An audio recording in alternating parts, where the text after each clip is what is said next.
comment construire cette matrice? Donc là, il va falloir construire un premier indicateur qui est la rotation. Alors comment on pourrait définir la rotation?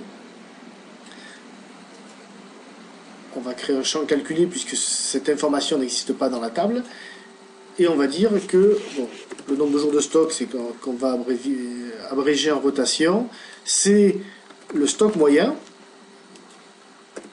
sur les sorties moyennes. On préfère utiliser les euros plutôt que les quantités parce que ça permet ensuite à des niveaux d'agrégation supérieurs de garder toute la pertinence de la formule. Voilà.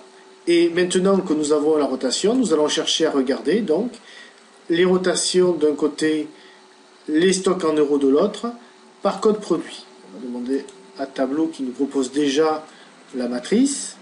On l'a ici. Pour être en phase avec notre graphe, nous allons permuter. Ce n'est pas la somme du stock que nous avons besoin, c'est la moyenne. Ici, hein, c'est le stock moyen. Voilà. Donc j'ai la moyenne sur l'ensemble des jours du stock et les rotations. Et probablement, comme j'ai des sorties extrêmement faibles, je suis capable d'avoir des rotations qui sont quasi infinies.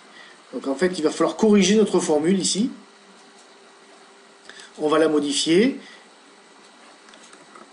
et dire de la façon suivante, si la rotation est par exemple supérieure à 365 jours, alors on va se mettre à la valeur 365, sinon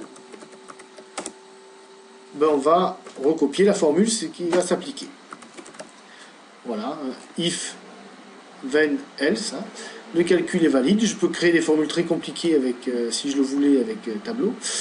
Voilà, et là, tout d'un coup, je vois que je n'ai plus de valeur au-dessus de 350 jours.